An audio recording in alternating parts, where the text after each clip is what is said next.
Good evening. I'd like to go ahead and call to order the regularly scheduled meeting of the Marin Municipal Water District Board of Directors for Tuesday, October 21st, 2025. Terry, if I could please have a roll call. Good evening, Vice President Jed Smith, Here. Director Ranjiv Kush, Here. Director Diana Mayer, Here. President Matt Sampson, Here. and currently not here is Director Larry Russell. Do we have any public comment on our agenda this evening? There are none. Okay, I'd like to entertain a motion to adopt the agenda. So moved. Second. For the first and second, Terry, roll call, please. Vice President Smith, Aye. Director Kush, Aye. Director Mayer, Aye. and President Sampson. Yes. Thank you. Moving on to item number 3, our closed session. Do we have any public comment on our closed session items? There are none. Okay, great. With that, we'll go ahead and adjourn to closed session.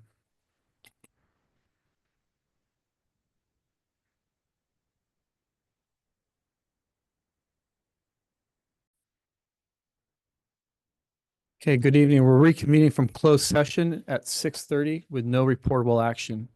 And with that, we'll move on to public comment on non-agenda matters. Yes, we have several. Phil Sauter, Eric Groves, and Martha Davis.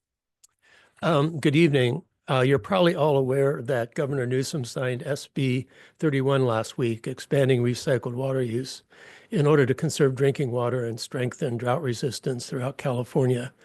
The state currently uses 700,000 acre-feet of recycled water annually, and SB 31 would increase that to 1.3 million acre-feet by 2040. That's an 86% increase in 15 years. To provide some perspective, the 700,000 acre-feet of recycled water Californians currently use is equal to 16 gallons per person per day, and that would increase to 30 gallons per capita per day by 2040.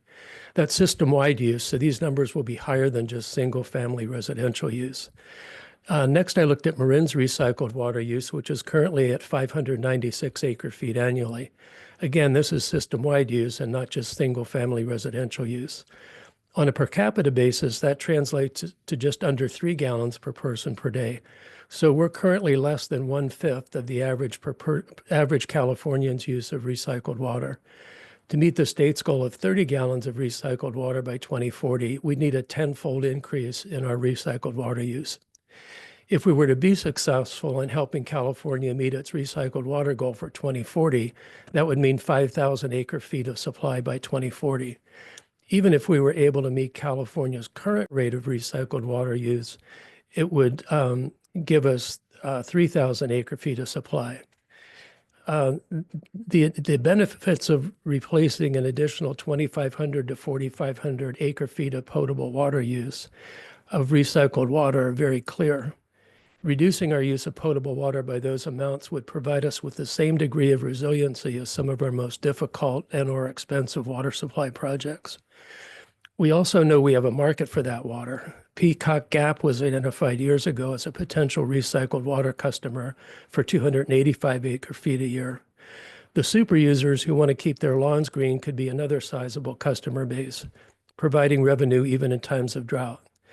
When we learn more about the 25% of our users in the commercial, industrial, and irrigation segments, I expect we'll find that some of their potable water use could be switched to recycled water. We certainly have the potential to sell a few thousand acre-feet of recycled water at rates fair to our customers and to the district. I'm hopeful that SB 31 will provide us an incentive to bring us more in line with what other California water districts are being encouraged to do. Thank you. Thank you.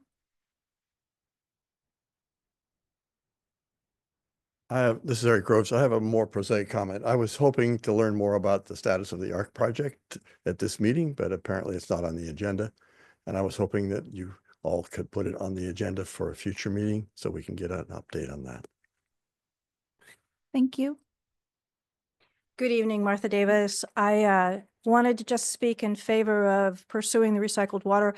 I listened to the board comments from an earlier meeting. I can't remember which date.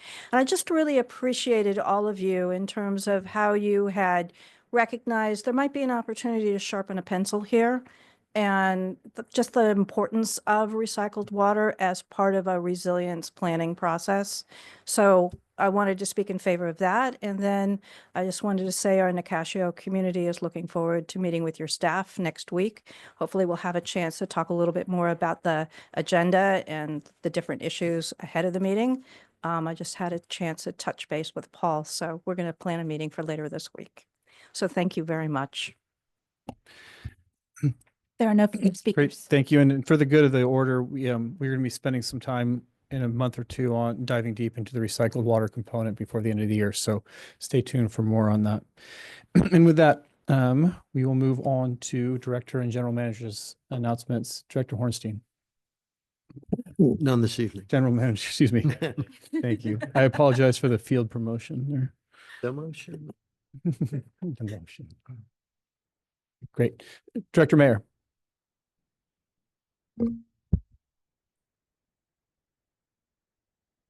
All good. Okay, great. Director Russell, I'm cool. Director Kush. Just quickly, I wanted to follow on Eric's comment about updates on ARC. I think that is coming up in one of our it is scheduled fairly soon in one of our meetings, Ben. But then just also, Ben, a suggestion. Your monthly report includes a really nice summary of capital improvement programs.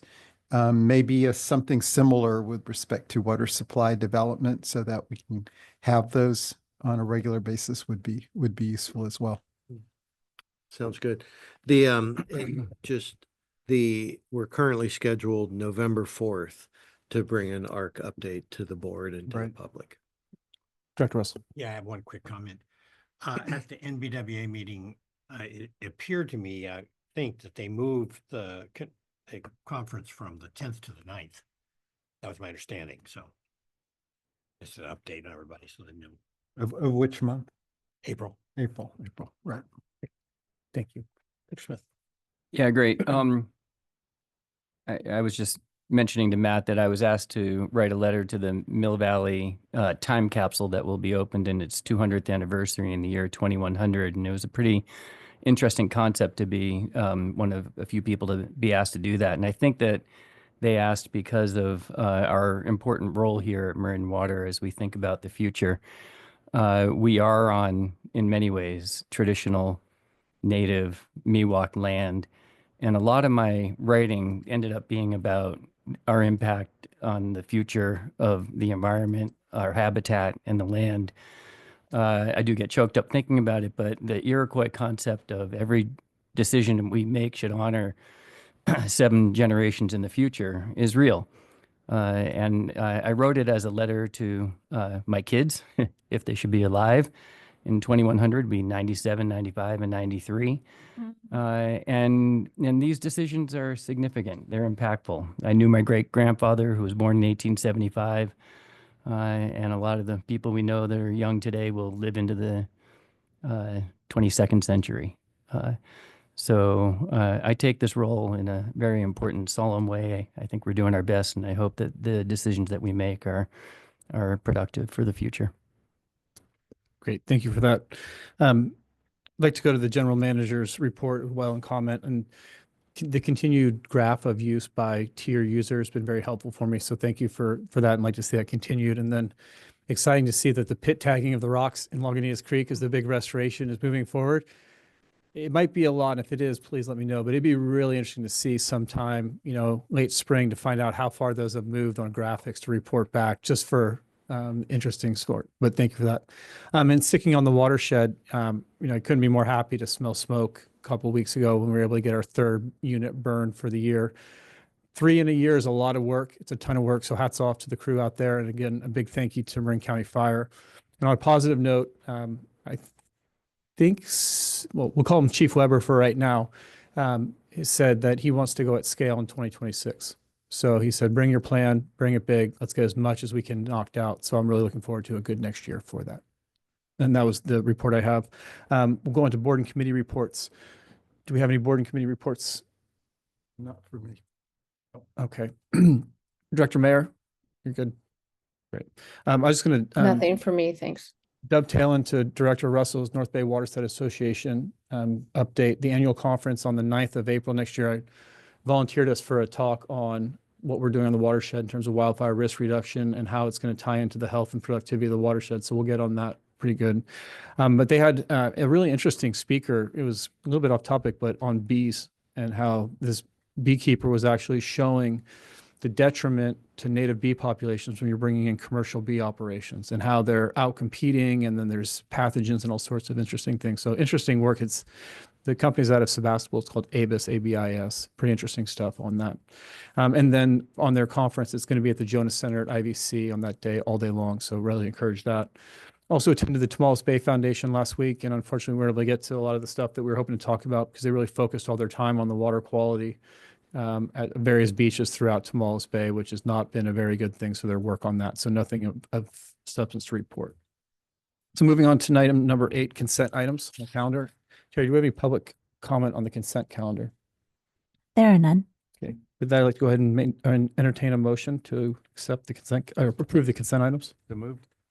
Second. First and a second. Terry, if we please have roll call.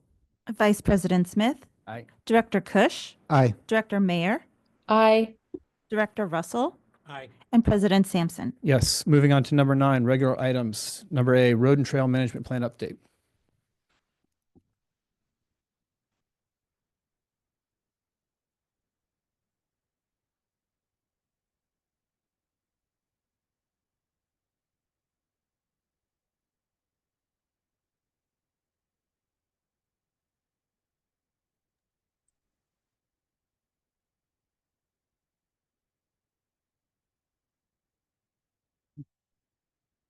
Good evening, board members. Sean Horn, Director of Watershed Resources. I'm here with Carly Blanchard, our environmental planner. This is a request for approval of a professional services agreement for updating our roads and trails management plan. So we're excited to be here to present this to you this evening, and we'll talk to you about the proposal we've received and the contract that we're recommending. So for the presentation we put together for this item, we're going to describe what our current roads and trails management plan is, why it's important to the district's operation, talk about some of our past planning work that's happened to inform our update, and then discuss the process that we're outlining here for you to engage the community in the update of the 2005 document that we have and the consultant contract that we've been working towards, as well as the community engagement that we've got planned. So to talk through the 2005 document, I'll hand it to Carly to present that. Thank you, Sean. Good evening, directors. Today, I'll go through some background on the Road and Trail Management Plan, or RTMP. It was adopted in 2005 with the overarching goal to reduce sediment from the road and trail network in the watershed and improve water quality. Beyond that, it also looked to reduce the impact of the road and trail network on sensitive habitats and special status plants and animals, and reduce the impact of the road and trail network on the watershed's natural ecological function. The plan itself is comprised of road and trail design standards, road and trail classification, work plan guidelines, best management practices and environmental measures, and signage, public information, and outreach.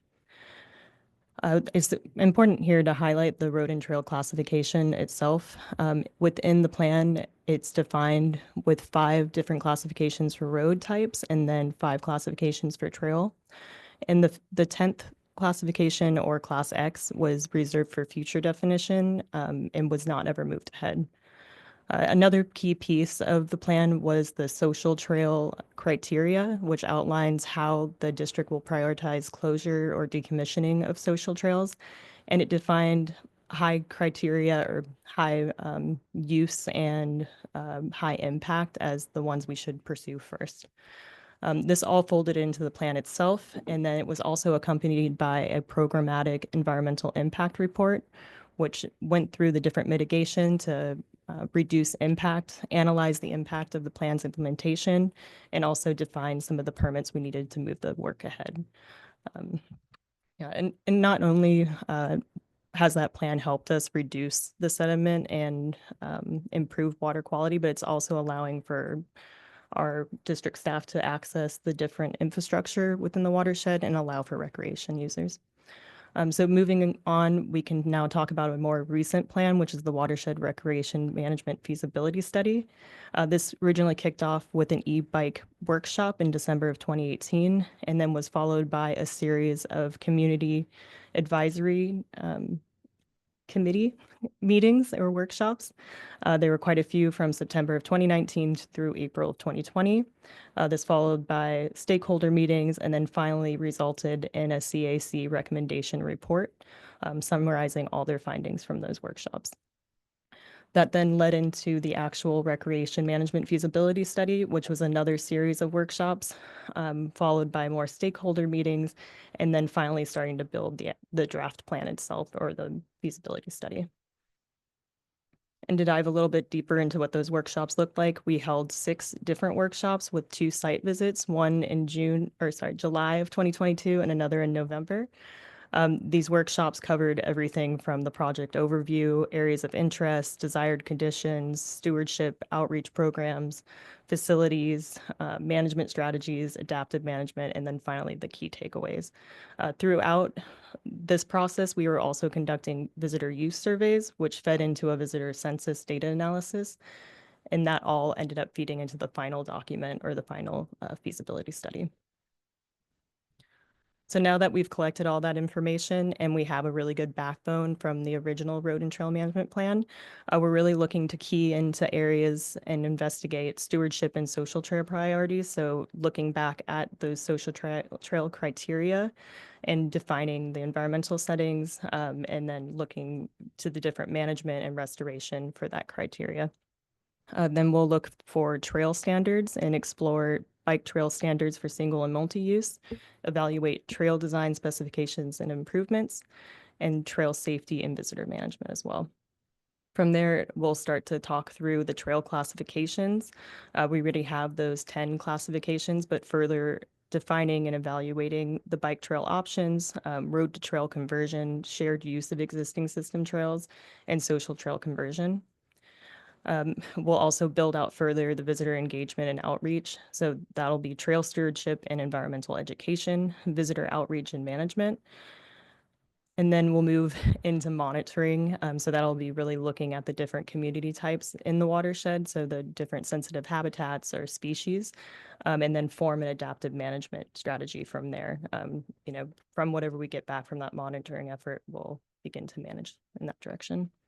And now I'll hand it back off to Sean. Great.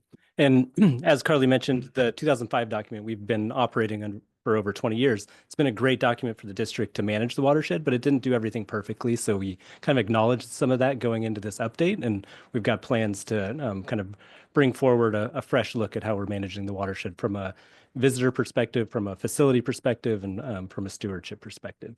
So sorry, Sean, before Yes. we leave the 2005 document, now Carly noted that there was an environmental impact report associated with that. Does that satisfy the CEQA requirements for activities that were conducted under the RTMP? I know, for example, you've given presentations on culvert replacements, very big job on our roads.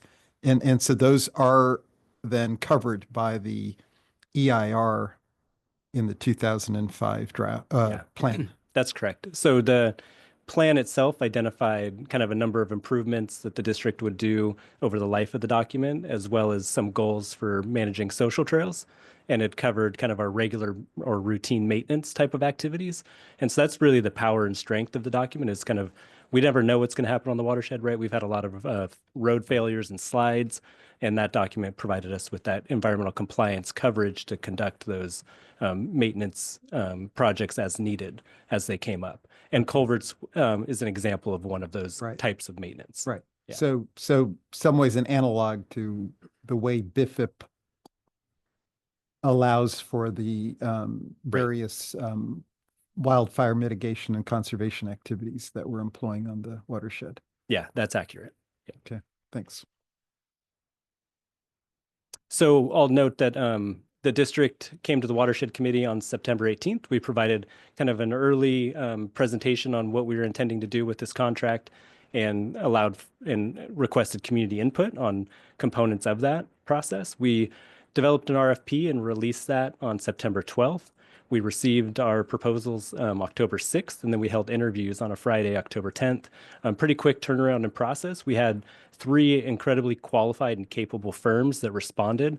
Some of those were teams of firms that responded to the RFP. Some of them we'd worked with before, some we hadn't. So it's good to see kind of a good array of folks coming in to compete for this project. We saw differences in the proposals and the interviews in terms of the approach that they were proposing for community engagement, some of the capacity their teams had for field surveys and the way that they were going to conduct those, their understanding of local issues, and also their technical experience around recreation and trail planning. And that's really where we honed in on with the firm that we've identified and are recommending for award of this contract. So Ascent Environmental, who's joining us online tonight, is the contract consultant that we're recommending for the contract award. Ascent provided us a cost estimate of $1.145 million for the scope of this project, and we're requesting a contingency of $114,000 for a total not to exceed of $1.2 million.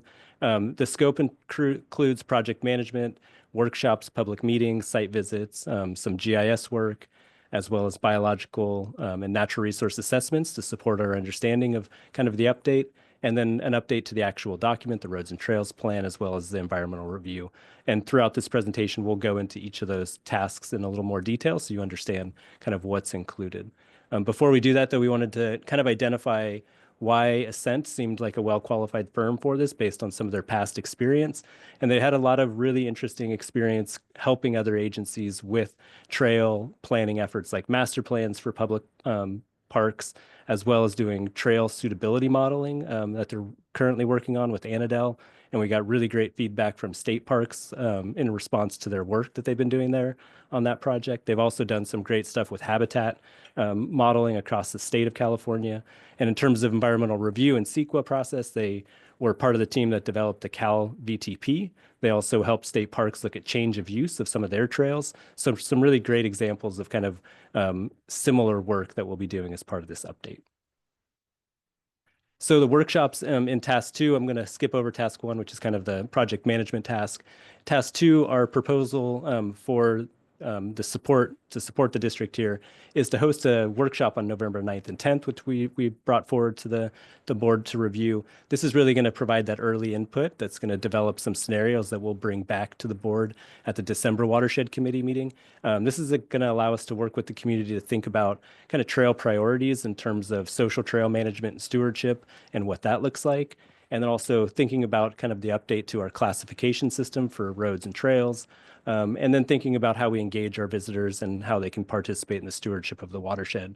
We'll get input there. We'll be working with the community to develop a number of scenarios that could be looked at by the board and community for bike access specifically, and also for target stewardship actions that can be carried out in alignment with those improvements.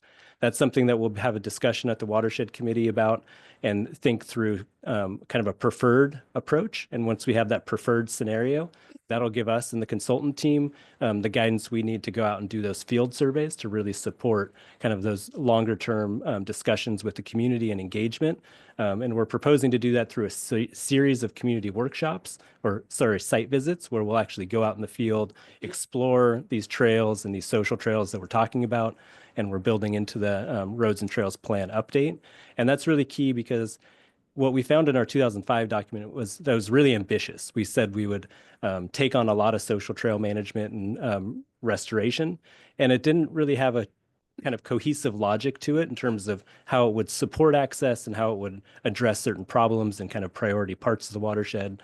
And over time, we saw new trails being opened, which kind of speaks to kind of an unmet need of some sort. And so we really want to think about social trail management and trail access simultaneously and see if we can design something that works concurrently to support our visitation. And while we do that, our intention is to come back in April after we've done some of those site visits with the community and present the elements of the roads and trails plan that we're proposing to update. We'll get input on that, and then we'll be kind of at a draft stage at that point, and be looking to move into the environmental review. So Sean, just during the February to April community watershed site visits, to some degree, you'll be almost ground truthing both the inputs you've received from the open house and workshop, as well as directions that we decide upon during the December 18th Watershed Committee meeting. So it's a chance. So after getting feedback through the open house and workshops, ideally that's starting to set some directions that we'll be discussing on the 18th of December. And then these site visits are, again, to sort of reinforce or discuss or present the progress from the December 18th Watershed Committee meeting to the stakeholders. So it's quite an iterative process you're designing here. That's accurate. And just to be super clear, so what we hope to bring to the December Watershed Committee is, right, a map of 3 different scenarios, right? It could be 10 miles of bike access and 10 miles of social trail closure. And, the second scenario could be more or less. And the third scenario, similar. We'd use that to kind of have a pre-planning discussion. And then we'd be looking at kind of overlaying that with our understanding of the resources of the watershed. And then using that to kind of come to a preferred approach to kind of focus our resources and capacity to do those site visits and those field surveys. And I imagine that when we do those field surveys, we'll gain insight and information from the community and people participating that'll result in us coming back with recommendations for some things to move forward and some things not to, right? And that's the discussion that we would be intending to have at that kind of April stage. Just want to call it out, and I'm sure you're ahead of it, but the public outreach stuff compared to the management feasibility plan, hopefully it's a lot better instead of being overwhelmed, because I think a lot of people felt like they were squeezed out of it. And we really want to make sure everyone's got a voice at these things and has the opportunity to make their case, because we got a lot of feedback last time about some of the exercises the firm did just didn't seem to have traction and actually allow everyone to voice. So I want to encourage everybody that has an opinion or wants to be able to have input. These are the ones we start on. Great. The third task in the consultant contract is really supporting the GIS and development of a geodatabase, really pulling in our past planning documents to support our understanding of current conditions, and then recognizing that we'll have to develop additional asset layers based on information needs that the community and district needs to advance some of these planning scenarios forward. From there, we'll be able to kind of create these scenario maps overlaying with resource concerns and have a really deep discussion and engagement around those scenarios. And then we'll be kind of developing that preferred scenario that I spoke to that'll allow and drive our field assessments and site visits. The biological and natural resource review will be a component of this, really looking at all the studies the district has completed. We'll identify gaps in those studies and we'll do those kind of field surveys to support that. Specifically, we'll be looking at plant and wildlife, not wildfire, and surveys on the watershed to help understand kind of conditions as they are and ways that we might be able to improve those conditions. And then we'll look at kind of erosion, right? Protection of water quality and hydrological connectivity along those trails, how we might be able to disrupt and improve that over time through different actions. And then cultural assessments to ensure that we're avoiding some of our known cultural areas. The final task is really the final 2 tasks, updating that RTMP. So we know what that document looks like. There's some key updates that we will identify and drive through this planning process. Then there's going to be the environmental review, and that's going to follow kind of a standard process of scoping, drafting our project description, developing the draft document, and then responding to comments before we finalize that environmental review process. So the next steps for this stage is to do our November 9th and 10th workshop. That's a Sunday and a Monday. They're going to be kind of 3-hour blocks, and we'll have different stations that folks can work through individually to provide their kind of very specific and direct input to the district. And then we'll be reporting back on to the Watershed Committee at the December 18th meeting. And really, to be specific, we'll be reviewing our social trail priorities, the criteria that might be updated as part of this process, and help us see opportunities for stewardship on the watershed, and then evaluate that kind of classification system, specifically looking at kind of opportunities for bike access scenarios and thinking through what that could look like on the watershed as we go forth with this update. And then consider kind of recreation management in the form of visitor engagement, stewardship, and some of the tools that you might want to bring forwards from rules and regulations being updated long-term.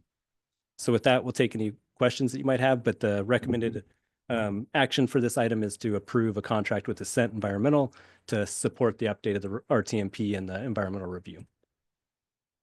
Great. Carly, Sean, thank you very much for the presentation. I just want to note, the quick turnaround on the RFP to get back to this point is appreciated. So thank you very much for doing that. With that, we'll go ahead and take board member comments. Director Mayor. Yeah, thank you. And thank you so much to the two of you. Sean, can you just, I think the thing I'm a little bit confused about is, so we do this work and then say we come up with a policy for how we are going to deal with bike access. How, I mean, given what we kind of the path we went down before and then having this pilot and then that not happening, how is that going to play out? Is this going to, the idea is that this would be our official policy, we would adopt it, and then the conversation would be trying to hear people out if there's opposition to that policy. I mean, how's that going to work? Do you understand what I'm asking? Not doing a very good job with it. Yeah, so the Roads and Trails Management Plan itself identified kind of how we'd support recreation on the watershed. But we didn't in 2005 kind of lean into that bike access piece and really recreation. We looked at it from a water quality and environmental perspective first and foremost. So as our update goes forward, we're carrying those elements forward, and we're specifically starting to have a discussion with the community about what type of bike access might be suitable on different trails on the watershed, and really identifying those with the community so we can do site visits, collect the information that folks want to see as part of the discussion to help us inform kind of an updated management plan for the watershed that would potentially change use on some trails and support kind of our long-term stewardship vision as well. Okay. So the idea is it'd be sort of a second bite of the apple, but with the idea being that we would hopefully have more buy-in, more information from the community on where we have points of consensus. Yeah, and I would say a long-term solution is what our team. Got it. That's really the power of that document. Got it. Okay. Thank you. That's all I have. Director Russell. No, I'm cool. Director Kush. Yeah, I'd also like to note just the quick turnaround. It feels like we just had that last watershed committee meeting when we were considering a new contract for this piece of work. It was just a few days ago, it feels like, and here we are now, ready to make a decision on a contract, which has a scope that feels very compelling. The 6 tasks that you described to be completed in about a year. That's late summer, fall of 2026 is what you're shooting for. Yeah, and that's for the plan update, and then that'll begin the environmental review from there. So environmental review will not be completed. That's right. By that point. Now, but this contract does cover the environmental review. Right. Okay. So we'll be going through task 5. Yes, that's right. Within a year from now. Then, and how long do we think the CEQA compliance and documentation will take? So I would say up to task 5, we're probably like 5 to 8 months is a good time frame to think about it. The environmental review can really range. We hear 18 months a lot for that process. We really need to have that kind of draft plan in place to drive that environmental review. So it'll be flexible from the point of that plan being brought forward to the board. Okay. All right. Yeah, I think continuing to give this issue the attention that you guys will be critical. Let's hope that, with this contract now, if it's approved, we can get started as soon as possible. Thank you. Great. Thanks for the presentation. I'm excited that this is moving forward. You mentioned that there was a period of time where you opened up for public comment on this contract. Did anyone comment? So how we used the last watershed committee meeting was kind of a community early input is how we framed it. For this contract or for related to the RTMP update. Yeah. So Or we for the- didn't bring like the RFP forward. We brought here's the RFP. But the RFP was put forward, I guess, on September 12th, you said? Yeah. Okay. And did you get any comment on the RFP from anyone? So we had a presentation on the Roads and Trails Management Plan update and what it would entail. Yeah. And we got, community input on that kind of. Did you reach out to anyone just outside of that public meeting and just say, hey, you know what? You guys felt like we kind of jammed this through a year ago and then you sued us. Let's be open and reach out to you now and make sure you have a chance to comment on this contract before we send it out in the RFP. We've like- continued discussions. We presented to the MCL Parks and Open Space Committee prior to this going out. Okay. We worked with, through the e-bike settlement process, we're working with the stakeholders there. We did not review the RFP specifically with those folks, but we have ensured that the components that we heard through the feasibility study and through those ongoing discussions have been built into this contract, specifically around natural resources, the GIS mapping, to ensure there's kind of visual aids to support the planning discussions, and have built this RFP and contract to support the components that we've heard from the community that they'd like to see. I'm thinking maybe like, given, I think their thirst to be included, it might be good to just individually reach out to people. I mean, I think that's legal, right? You just reach out to certain stakeholders who you know care and just say, hey, listen, this is happening, and tell your people if you want to comment now. Just be overtly transparent. Yeah, and we've been doing site visits on the watershed with some of the stakeholders recently. I think they felt like a year ago that we did site visits and we had meetings and we had open public meetings, and they still felt not included for We've some done reason. individual site visits recently Okay. with some of those groups, and Okay. intend to continue to do that Keep as it up. part of the process. Yeah. Yeah, Jed, I mean, I know where you're going with this. Obviously, we don't want to repeat any of the mishaps from the last time. But I did feel like when we received comments after the watershed committee meeting, the general approach that we're pursuing here with an update to the RTMP that includes the environmental review, which was not part of the previous effort, did get support in the community comments. I heard that. So I think the risks of something going sideways regarding the process, at least this process, are lower. We would have. I mean, I hope so. I thought they were low last time too, and there was no indication that there was any issues, right? So yeah, thanks. Sean, been tracking some of the stuff you've been done, especially with the open space component of MCL. So thank you for that outreach and the continued stuff. I know it takes time out of your day every time you have to give someone a walk, but I think that it's going to bear fruit as we move forward on this project here. Looking at the actual firms that submitted, were they provided an update, or do they actually bring to the table an understanding of our history the past few years on this issue? Were they pretty aware of that? Yeah, I mean, like we said, there's 3 teams that proposed on it. Some of them were very aware and others were not. The firm selected was definitely aware of the lawsuits. They presented in their interview some of their challenges on other projects, recognizing these are longstanding issues in different communities around how folks, access and recreate on public lands. And so they brought that kind of understanding forward, and some good thought and process to kind of build into our update and how we engage folks. Great. So I'm assuming they started hinting at some of their tools in the toolbox to help solve. Okay, excellent. Thank you for that.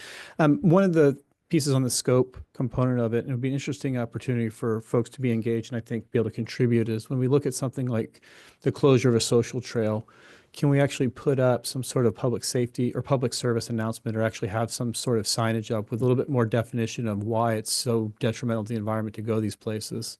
Not to get too far in the weeds, but things like that, I think, give everyone an opportunity to, 1, contribute, but 2, also make our work actually more, I guess, much more healthier for the watershed, as we're actually putting up, giving information on why it's bad to go these places. So just food for thought as we move on with that.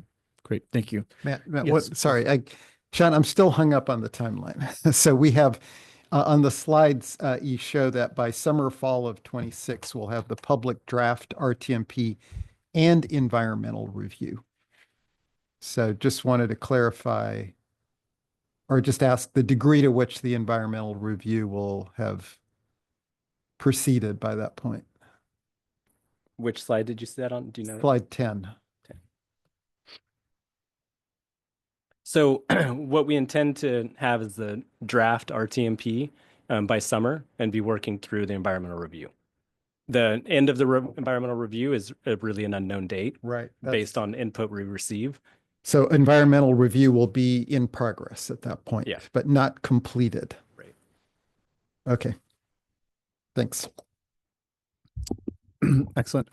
The only other add I would throw in there as we start looking at some of these proposals is if we can start marrying up the concept of identifying components of the watershed where we're going to look to apply prescribed fire on a recurring basis. If we could align some of the trail network components with that, that will save a lot of the work on the prep time as we look to do this and actually identify units that are going to be burned on a regular basis. It'd be interesting to see if we can make some of that connection or synergy happen with that. Any last minute additional board comments? Excellent. Terry, with that, we'll go to public comment. Yes, Larry Minikis, please. Yeah, good evening, Charlie. Sean and Carly, thank you for the present. I like how I did that, huh? That was pretty good. We got to work on a name tag for that one. And also, I think the selection of Ascent Environmental is a real positive step forward. They look like they've got the proper experience, which did not appear with the last consultant. Nothing against the last consultant, but just didn't have the warm, fuzzy feeling that this one has. And appreciate that there's a proactive erosion and sediment control piece to this. And that the RTMP is clearly showing that district is actively working to reduce erosion and sediment delivery to our reservoirs and creeks. Another point is that the integration of science-based fieldwork and adaptive management is very much appreciated. This work aligns with the RTMP and the broader stewardship of our biodiversity, our watershed resilience, and our recreation management, along with the infrastructure. Instead of just looking at one component alone, you can see here how this is taking a holistic approach, looking at fire fuels, looking at recreation, looking at erosion, looking at a changing climate and changing conditions and changing recreation, all holistically. And I think that's what it's going to take. And then finally, to the point here, I think that this is a much more comprehensive, much more transparent process that we're going into, and I think it's going to be much more successful. It is going to be successful this time. Thank you. Thank you, Larry. 1402, please. And if you can please speak into your mic, I appreciate it. James Holmes, Larkspur. I would just ask that at all stages of this process, the issue of economics to ratepayers be considered. It seems like very often the focus is on various other special interest groups that are oriented toward recreation, environment, and other things. And it almost seems like the ratepayer is the forgotten person in this process. And I would ask that in the course of evaluating alternatives, that the economics of those alternatives be clearly analyzed and set forth so that the board will have a good understanding, and the public a good understanding of what alternatives will cost more and less. Thank you. Thank you. There are no further speakers. Great. With that, I'd like to entertain a motion to approve item 9A. So moved. Approval of item 9A. Second. Terry, first and second, roll call, please. Vice President Smith, Aye. Director Kush, Aye. Director Mayer, Aye. Director Russell, Aye. President Sampson. Yes. Thanks, guys. Charlie, thank you very much. Didn't let that one go. Next up, item 9B.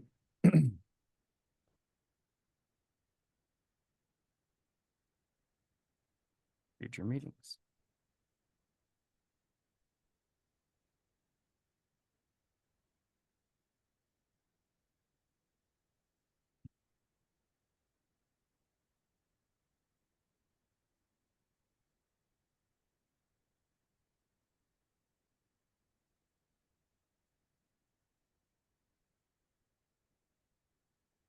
All right.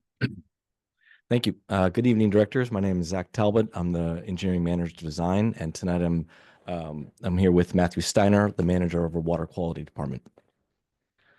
We're here tonight to discuss upcoming planned treatment plant projects, and ultimately we'll be requesting the board to authorize the general manager to execute a contract for design services agreement with Carollo Engineers in support of the upcoming treatment plant work.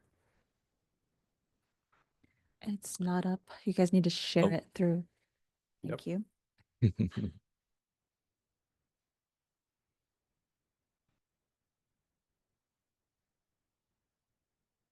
There we go.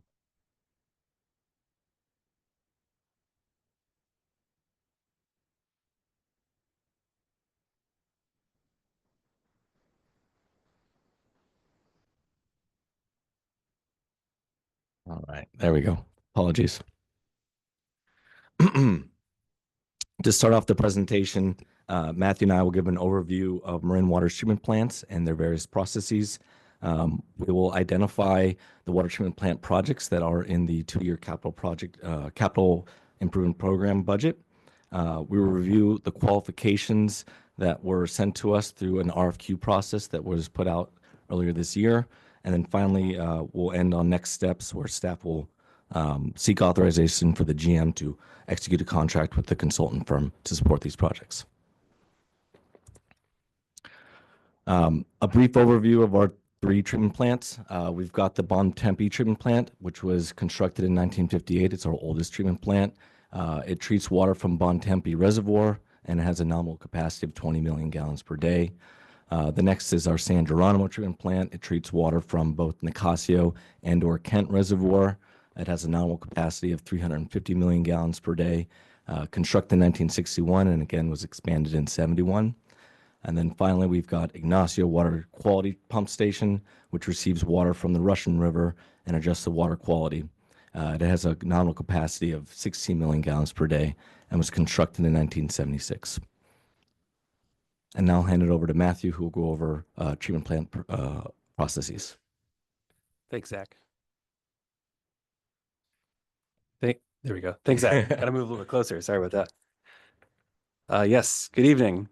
So as Zach pointed out, we've got 2 water treatment plants. We have 3 facilities, but 2 water treatment plants, at least in my mind. They utilize conventional surface water treatment, and that's the process that we'll be going over today or this evening.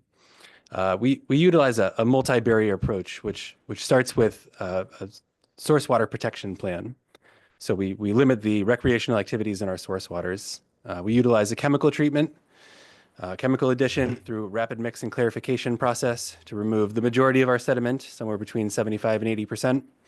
After that, we've got a filtration process, which is a physical kind of straining of the water itself, followed up by a disinfection process, making the water safe to drink. And we're going to jump into each one of these now. So our lake water, as you all probably know, we've got 7 reservoirs, 5 of which on Mount Tam, 2 of which just outside in West Marin. Combined total storage of about 80,000 acre feet altogether. Recreation is to preserve the pristine water quality that we have. Recreation is limited. We have no boating, no swimming allowed.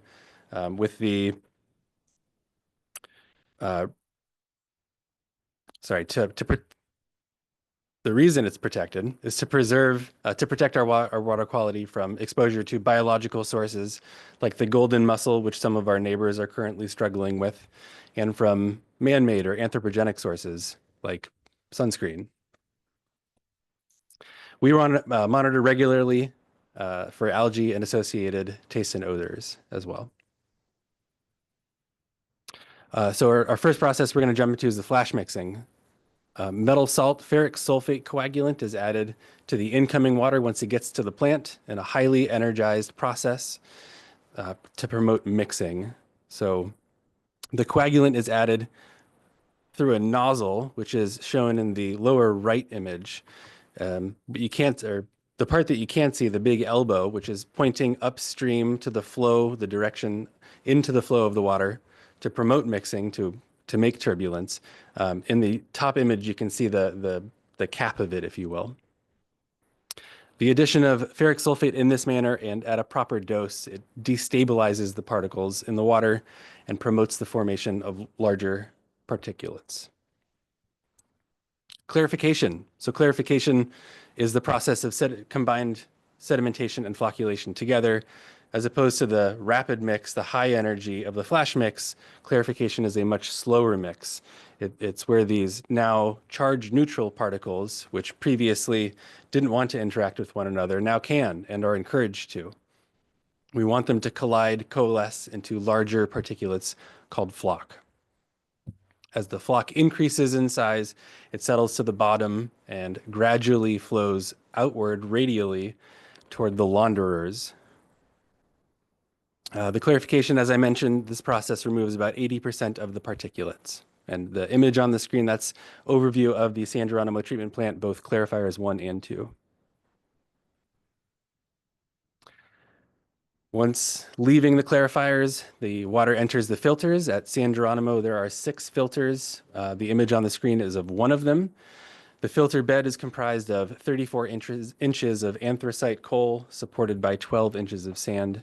Any remaining particulates that are carried over through the clarification process get removed in the filtration process.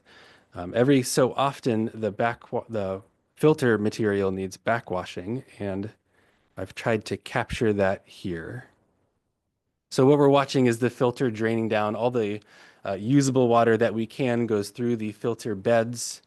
At some point, the remaining water that can't be filtered any lower will be sent to the recovery pond, at which point the forced air is now being pumped into the left side of the filter, encouraging the interaction between those dirty particulates to kind of scrub one another. You can see we've got a left side and a right side of each filter bed.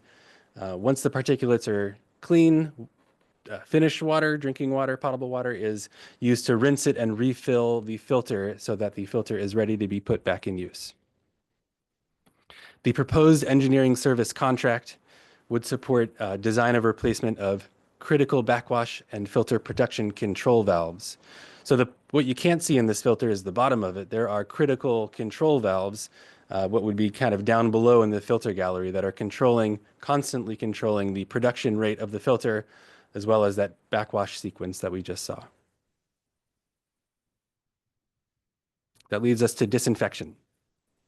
Our primary disinfectant, chlorine, is added to inactivate any remaining pathogens and make the water safe to drink after contact time is achieved in the clear well's outer ring.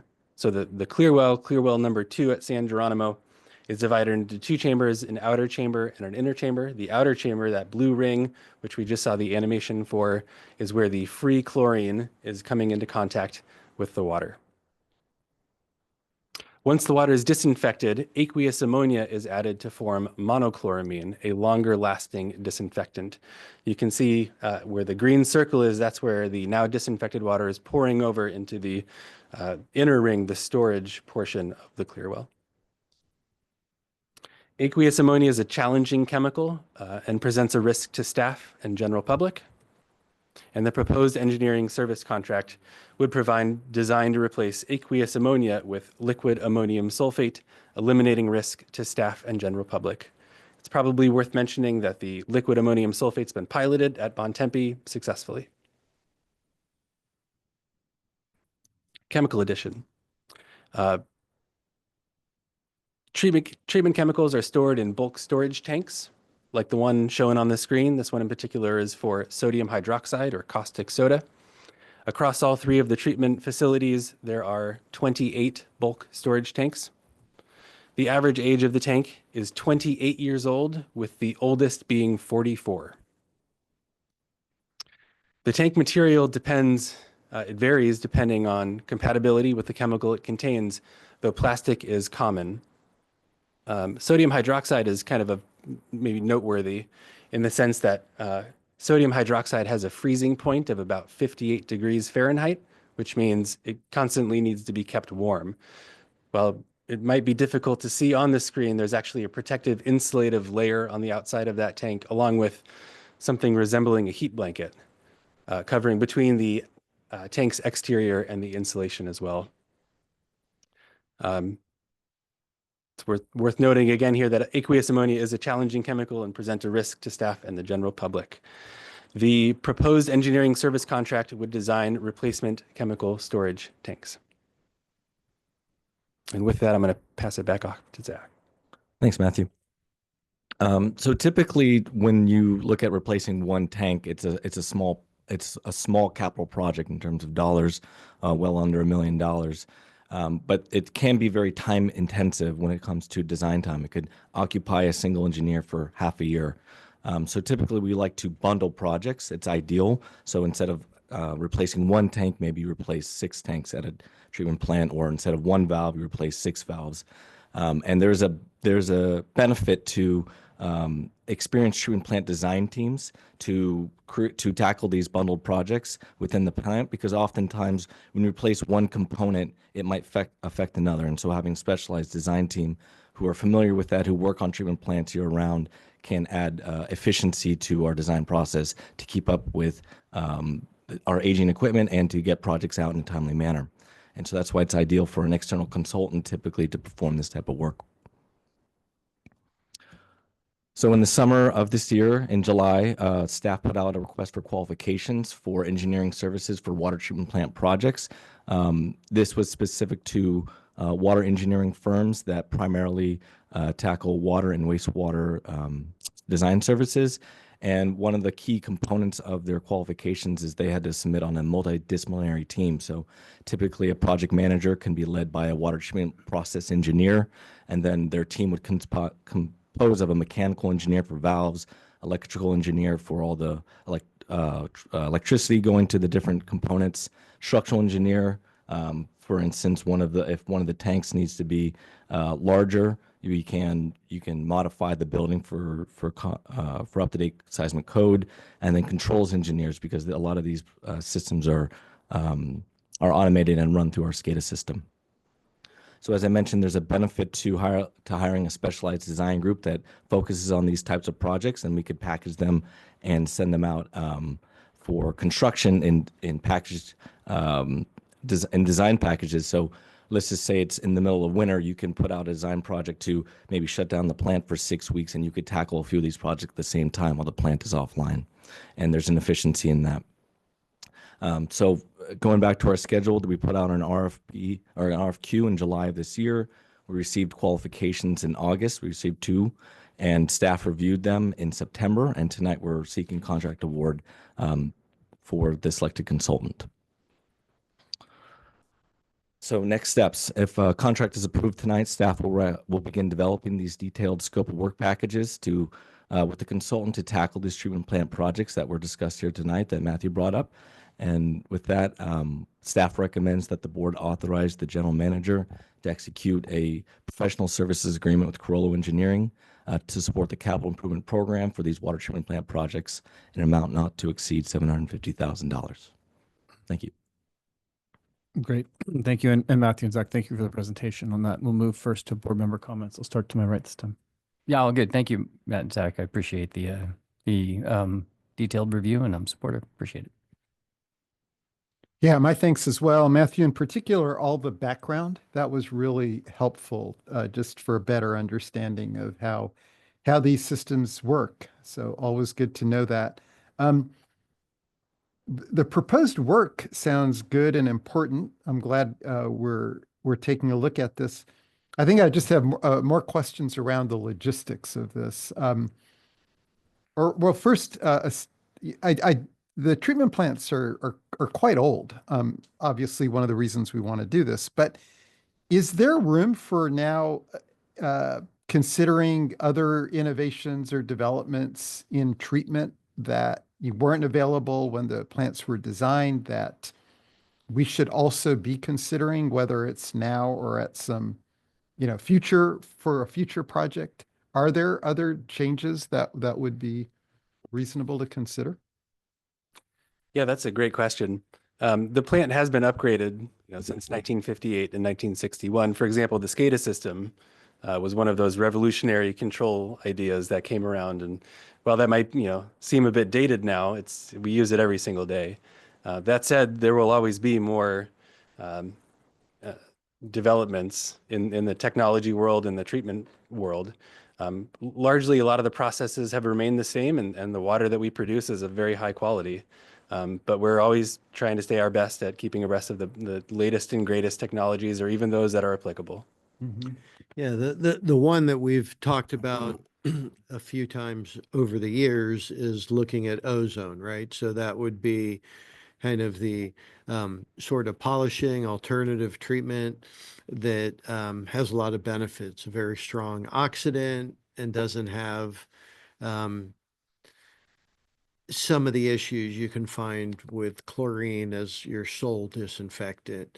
And as we think about, for example, the project to upgrade the clarifiers, we are thinking about it in context of ensuring that we do it in a way that has space and the design anticipates ozone as a follow-on step at some point.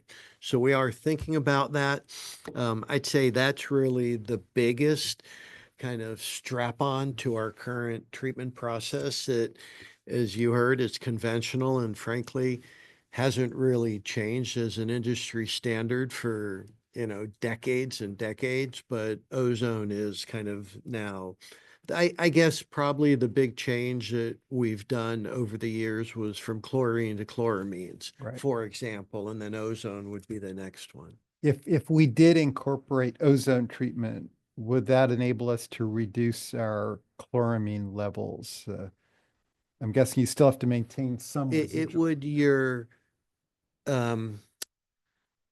I think you'd want a similar chlorine residual because that addresses issues in the distribution system. The dose to meet that level would be reduced because the ozone would knock out so much of the reactants because Right. it's such a strong oxidizer. So your dose is down, which is one of the reasons people look at it because it doesn't have the reactivity with other constituents that chlorine does, for example. It also so strong, you've heard, it just destroys taste and odor molecules, for example. Right, great. Other logistical question, how do we take one of these systems offline in order to do the work? It's a great question. So lots of projects can occur while the plant remains online. For example, some of the filter valves. San Geronimo has maybe the unique ability to isolate a portion of it so that filters 4, 5, and 6 can be taken offline while filters 1 and 2 remain in service, meaning that it's only a partial shutdown of the plant. For some of the larger projects, something like implementation of ozone, much of the construction could probably happen while the plant's online, and then kind of similar to our pipeline projects, there'd be a final tie-in and maybe kind of getting it up and running. But, for some of the chemical tanks that have been replaced in the past, we typically implement a temporary chemical storage. So rather than taking the plant offline entirely, which, as you mentioned, is difficult, we'll set up a temporary feed while a tank gets replaced, which has happened in the past. So we try our best to minimize plant shutdowns. There are workarounds. Yes. Got it. Thank you. Ozone would be a great idea. It improves, not just reduces the chlorine demand, but it improves the look of the water. It adds a sparkle to the water, and it is a tool that we should seriously consider. I'm a little confused about this blanket replacement of tanks. It's a little odd. Normally you replace tanks when they need to be replaced as opposed to going across the board. And to that end, what's the capital cost on the project? On the contracts for 750,000. I know what the engineering side's, what about for the whole thing? For the whole bundle, for this 2-year capital budget, I'd have to check on the budget, but it's over $1 million. I could tell you that. Yeah, but 750,000, pretty healthy. Yes, like I mentioned, it is design intensive, and we set up the contract so we can continue to utilize it for the next 2-year budget cycle, if we so choose to use them. So for the next round of Other projects. things? At the water treatment plants that come up that need replacement. And so it's not a guaranteed amount. They have Correct. to earn it. Correct. They have to earn it through task orders and through the bundles that will work with them. And who was the second firm? Kennedy Jenks. Okay.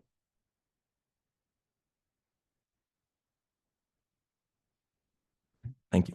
Sounds good. Director Mayer.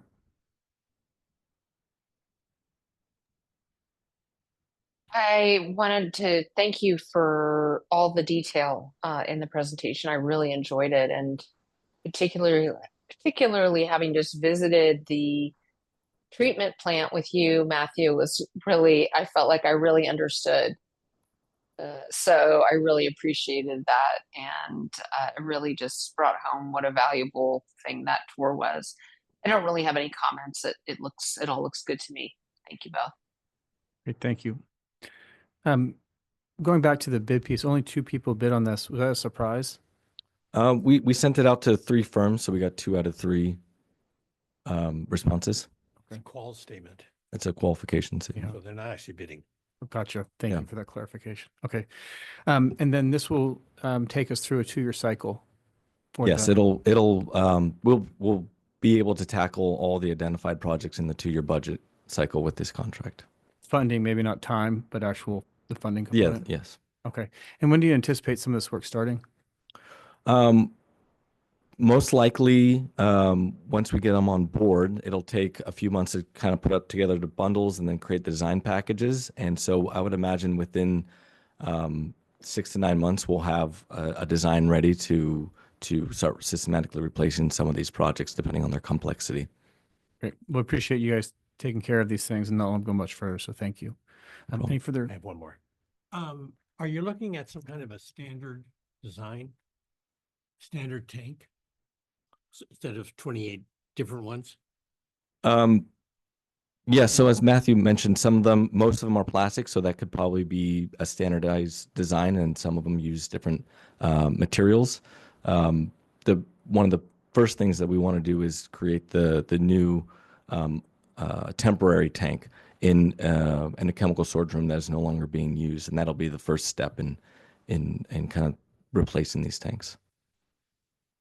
I think it would be a good idea to have a standardized tank so that regardless of size, just pick a size. Mhm. You know, maybe it's the largest one, 10,000 gallons or whatever they are, and stay with a standard as opposed to fitting the tank to its current thinking or its old thinking that it's 6,000 gallons or 8,000 gallons. I think it would just be cleaner if you had a standardized approach. And it should substantially reduce the engineering costs. Because if they've got a standard thing they're looking at, you know, that is just bang, bang, bang, bang, bang, likely would reduce the acquirement cost also, because you could order like 6 at a time or 10 at a time or 28 at a time conceivably. I think we have enough room to store them, to get to them. Yeah, we'll take a look at that. I mean, as you know, I don't know how many different chemicals we're talking about, 6, 8. There's compatibility issues you'd have to ensure, and different feed rates and target detention times for chemicals because you get degradation, all that. So we really would have to think about, the best approach to select. But you could tanks. put less in the tank. Right. You know, what I'm envisioning, I might be wrong, is a cacophony of tanks that kind of grew at the time of that project. Right. And I think maybe this would be a good time to standardize that. Right. Certainly not just replace in kind without going through, which is really your point. That makes sense. Exactly my point. Yeah. Yes. Yeah. And if the tank's only a quarter full, it's only a quarter full. Right. But at least it's hooked up the same way as the other ones. And so, I'm thinking the plastic is probably going to win out here. I can't yeah. imagine it wouldn't. Yeah. And that it's probably likely compatible across the board. I can't think of anything we're using that wouldn't work with plastic. So, I think it would be something to think about.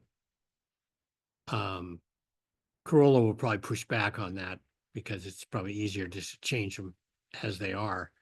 But I think pushing them a little bit here to think about it a little more than just doing it would be useful. Great. And Terry, any public comment on this item? There are none. Great. With that, I'll go ahead and entertain a motion to approve item 9B. So moved. Second? First and a second. Terry, roll call, please. Vice President Smith, Aye. Director Kush, Aye. Director Mayer, Aye. Director Russell, Aye. and President Sampson. Yes. Moving on to item number 10, future board and committee meetings. Yes, so I'm sorry. Okay. So this Thursday is the FAC, just the committee meeting this Thursday. Next Tuesday is the duly noticed planning committee meeting and board of directors meeting. Then that's it for this month. And then the next board meeting's November 4th. And that's it. Great. With that, we'll go and adjourn.